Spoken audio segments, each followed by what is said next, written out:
Ketika kita itu diminta untuk tidak berkawan dengan orang Kristen misalnya. Ya, betul. Ini ajaran-ajaran dari ustadz-ustadz yang menamakan dirinya kelompok salafi. Ajaran-ajaran seperti ini yang akhirnya memecah belah masyarakat. Mau tidak mau, menganggap bank konvensional riba. Sementara produk bank yang jelas-jelas produk bank dipakai tiap hari untuk beli makanan. Namanya uang kertas. Uang kertas. Nah ini adalah kemunafikan yang akhirnya justru memecah belah masyarakat.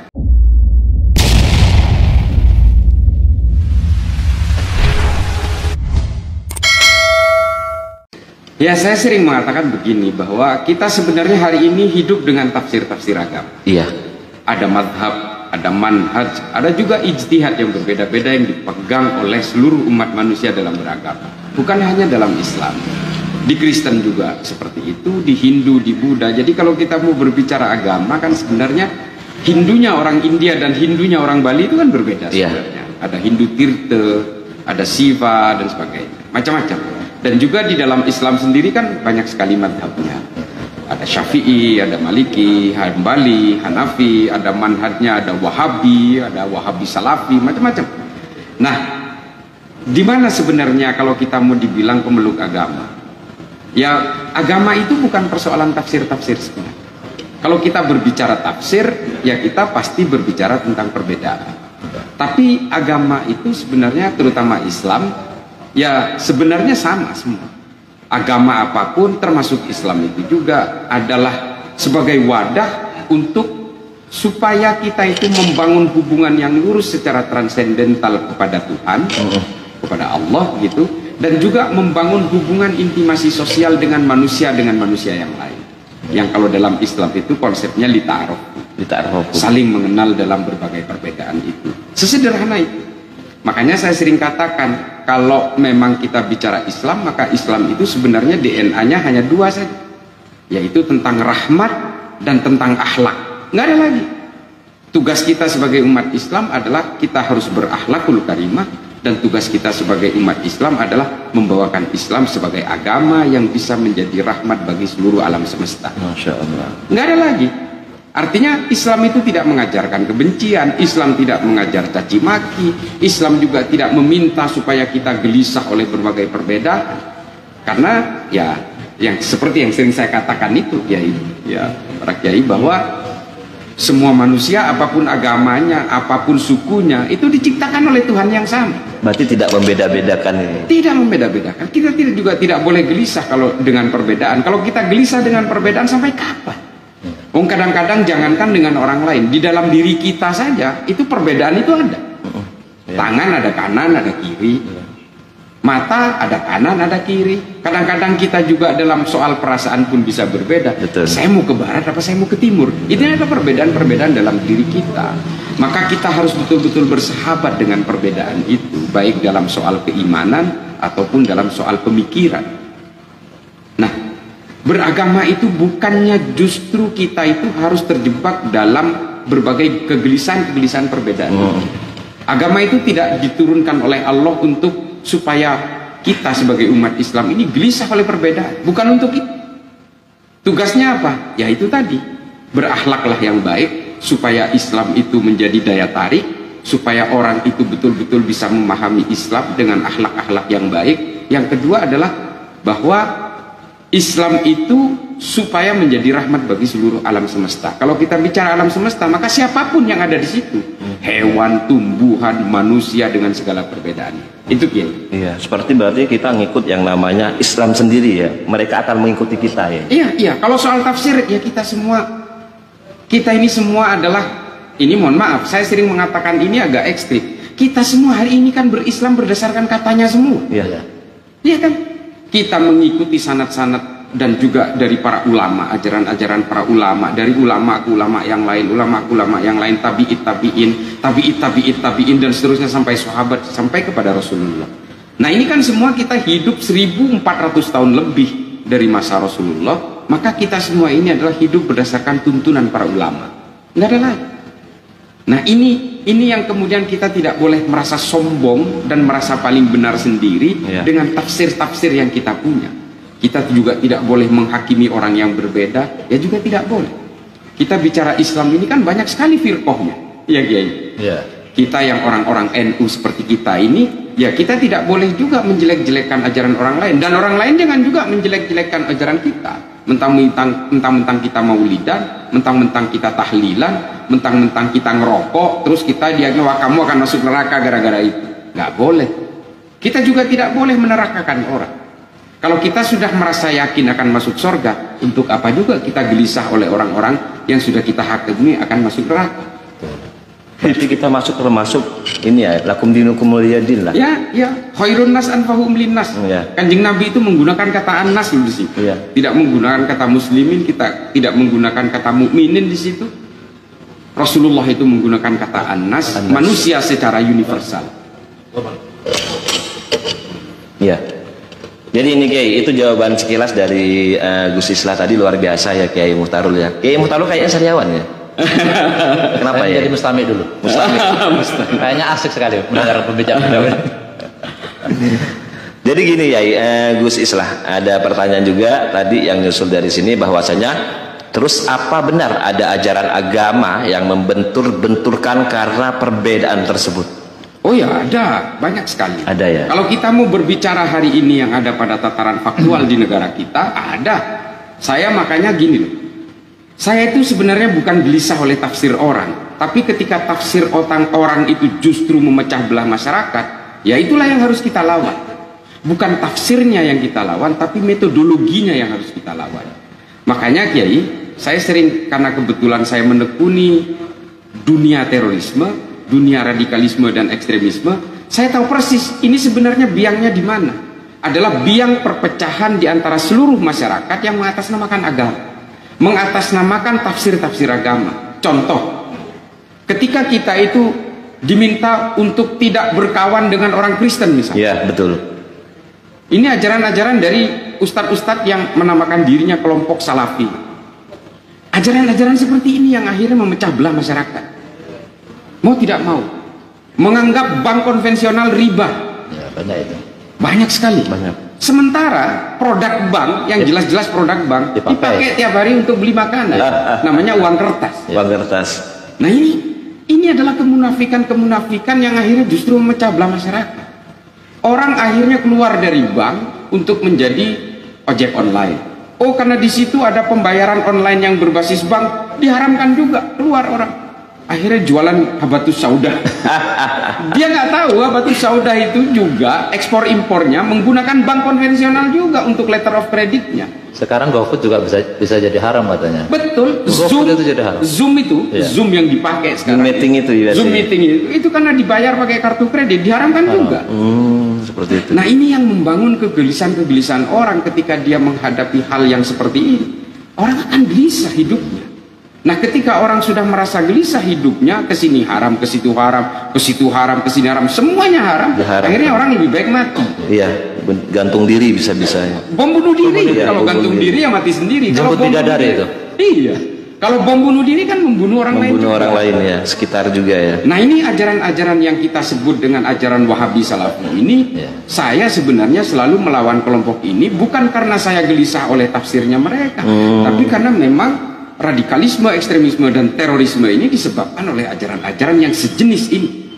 Makanya saya betul-betul coba kita ziarah kubur. Wah itu penyembah kuburan. Ini kan bisa menimbulkan konflik Iya, di diharamkan. masyarakat. Musik haram. Akhirnya apa? Wayang haram. Termasuk upacara bendera haram. Merayakan 17 Agustus haram. Akhirnya orang itu benci kepada negaranya sendiri. Ya, benci betul. kepada tanah air yang melahirkan dia sendiri. Nah ini pemahaman-pemahaman seperti ini yang memang paling getol saya selalu lawan. Karena apa? Dia bisa mengarahkan orang untuk membenci orang lain, gelisah oleh berbagai perbedaan, dan pada akhirnya mengkafir-kafirkan orang lain. Nah ini yang selalu saya lawan ini. Padahal jumlah mereka lebih sedikit daripada kita ya. Ya tapi berisiknya minta ampun. Tapi mereka luar biasa juga loh, bisa inilah diartikan sudah menyerang-nyerang itu kan. Terstruktur. Struktur mungkin. Iya dan gini loh, ketika kita berusaha melawan mereka, kita kemudian dicap menjadi musuh bersama. Liberal, ini kafir, ini Syiah, ini orang Kristen yang disusupkan untuk memecah belah Islam. Ini kan pola-polanya Khawarij dari dulu. Sayyidina Ali sebelum dibunuh oleh Khawarij itu dikafirkan lebih dulu. Jadi kalau kita orang-orang yang melawan mereka hari ini dikafirkan, itu praktek biasa yang dilakukan oleh Abdurrahman bin Muljam At-Tamimi, yang dilakukan oleh Amir bin Bakar At-Tamimi, sama aja. Amir kan nggak masuk ya? Nggak ada. Namanya aja sama. Tapi luar biasa juga ya mereka ya, Mustarul ya, sempat menyerang di apalagi di kalangan Aswaja di NU sendiri gitu kan. Tapi menurut Gus Islah sendiri ya, udah berapa tahun untuk menangani hal seperti ini, Gus? Sampai hari ini saya sudah berjalan 3 tahun untuk membendung ajaran dari kelompok-kelompok ini. Saya kira begini loh, saya membendung mereka itu bukan karena saya seorang Nahdien yang memang selalu menjadi incaran serangan mereka, bukan itu. Tapi ini adalah data. Ini disaksikan oleh banyak orang dan mungkin mudah-mudahan disaksikan jutaan orang. Ini kita berbicara data. Teroris-teroris yang ditangkap oleh Densus 88 itu 99,99% itu penganut Wahabi Salafi. Bukan kata saya ini, pengakuannya mereka. Pengakuannya. Nah ini data. Dari 2158 yang ditangkap oleh Densus karena terkait terorisme itu, hanya 6 yang bukan penganut Wahabi Salafi. Tapi bukan Nahdien. Bukan, Nahdien aman, nggak ada. Nggak ada. Ini orang-orang yang memang kemudian gelisah karena perbedaan-perbedaan, ke sana bid'ah, ke situ bid'ah, ke sini kafir, ke situ kafir. Kalau dia itu sedikit saja merubah pola hidupnya, ini dianggap sama seperti suatu kaum, maka dia akan menjadi kaum itu. Dan ketika dia percaya kepada bid'ah bahwa semua bid'ah itu adalah akan membawa ke api neraka, maka akhirnya dia itu akan gelisah. Nah ini yang membuat orang akhirnya menjadi teroris. Dia melawan negara, dia melawan antisosialnya, dan dia juga menolak untuk intimasi sosial dengan masyarakat lain yang berbeda. Dia cenderung eksklusif, dan ketika dia eksklusif maka dia terjebak dalam konsep al-wala wal bara. Nah ini bahwa dia harus membangun monoloyalitas dengan orang yang sama saja dengan dia, sementara orang yang berbeda itu dianggap sebagai musuh yang harus dijauhi sejauh mungkin. Nah ini kan konsep-konsep Wahabi sekali, dan itu ada kitabnya. Setiap teroris yang ditangkap Densus itu, kitab ini selalu ada. Judul kitabnya itu Al-Wala wal Bara fil Islam. Memang ada ini ya kitabnya ya? Ada, yang ditulis oleh ulama Saudi, Muhammad Said Al-Qahtani. Ini semua teroris punya ini. Mau diakui atau tidak diakui, inilah Wahabi.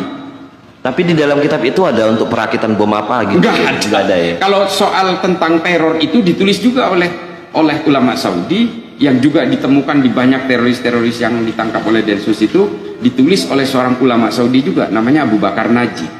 Nama kitabnya Idarat At-Tawahhush. Saya sudah hafal kitab itu. Wah, saya masih setengah.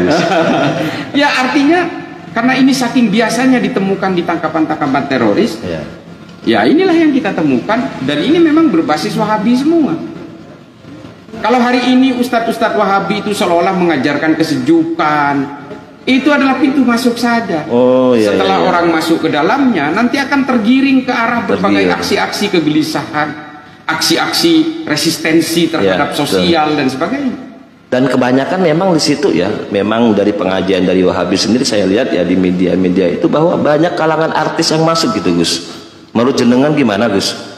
Ya itu dia. Jadi Wahabi ini akan membentuk orang itu menjadi mengalami penyakit yang memang menjadi penyakit akut dari abad ke abad. Kalau kata Jalaluddin Rumi dalam Fihi Ma Fihi itu, penyakit manusia itu merasa paling merasa paling pinter, merasa paling alim, merasa paling suci, merasa paling dekat sama Tuhan, merasa paling ahli ibadah. Ini kan penyakit itu. Nah orang kalau sudah merasa hijrah, merasa tobat lewat jalur-jalur Wahabi Salafi ini, akhirnya cenderung menghitung dosa orang lain. Musisi yang sudah hijrah menganggap main musik itu haram, akhirnya dia menerakakan teman-temannya yang masih main musik. Ini terus seperti itu. Ini artis-artis hijrah ini kan memang cenderung seperti itu. Tapi kalau lama-lama bosan balik lagi ya? Ya biasanya begitu. Nah, penghasilannya nggak ada? Ada penghasilannya, tapi memang pada akhirnya dia gelisah. Gelisah sendiri. Gelisah, ini masa sih begini haram, gitu haram, gini haram, gitu haram. Akhirnya orang, apa mungkin sih agama dibuat untuk seperti itu? Padahal agama ini dibuat untuk lebih memudahkan manusia, supaya manusia itu merasa tentram, longgar. Bukanlah agama ini diturunkan Allah ini untuk menjadi biang huru hara, nggak mungkin. Ya, tuh.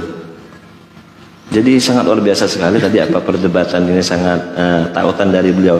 Dan saya dengar dari ini cuitan dari beberapa nih bidasa ajunan ya sampean ini, Gus ya. ada beberapa dari netizen itu menghina sampean gitu kan. Menurut untuk menanggapi semua itu seperti apa, Gus? Kalau saya begini, dengan hinaan-hinaan seperti itu, bukankah Rasulullah juga pernah dihina oleh Zulkhuwaisirah At-Tamimi? Iya. Ketika membagikan masih keluarga beliau.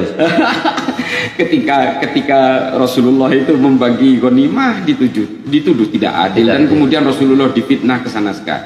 Bahkan Sayyidina Utsman ibnu Affan sebelum dibunuh juga dihina dengan Kristen. Dia dituduh sebagai Nakstal. Nakstal itu adalah orang Kristen, orang Nasrani di Madinah yang jenggotnya segini, sama seperti Sayyidina Utsman ibnu Affan, dan dia dihina, beliau dihina. Utsman, kamu itu Nakstal.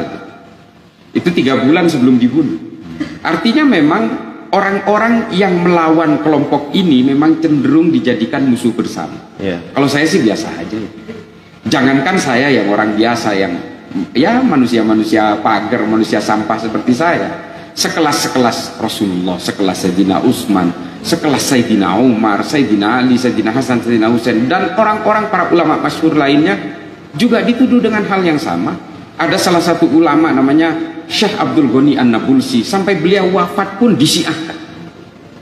Padahal beliau itu Ahlus Sunnah wal Jamaah tulen kalau kita baca kitab-kitab. Dan bahkan kalau kita mau melihat misalnya ilmuwan Islam yang berkontribusi terhadap manusia seperti Ibnu Sina, Al-Khawarizmi yang menciptakan angka 0 dalam matematika, Jabir Ibnu Hayyan, Al-Farabi yang menciptakan notasi musik yang kemudian menjadi kontribusi dasar dalam peradaban manusia, semuanya dikafirkan karena mereka orang Persia. Hari ini dikafirkan karena dia orang Persia, dianggap Syiah dan seterusnya. Nah sekarang saya ingin tahu nih, Wahabi pesek di Indonesia ini, saya ingin tahu nih, setelah Saudi dan Iran bersahabat seperti ini, apakah mereka tetap mengkafirkan Syiah? Kan semuanya politik. Nah semua permusuhan Sunni dengan Syiah yang berlangsung 1400 tahun ini gara-gara politik. Saya hari ini sering dihujat, dimaki habis-habisan karena saya tidak satu barisan dengan mereka, karena saya ini adalah melawan kelompok-kelompok itu. Makanya saya itu mantan napi, penipu, silahkan aja, nggak apa-apa. Saya memang pernah di penjara dan saya sudah akui secara terbuka.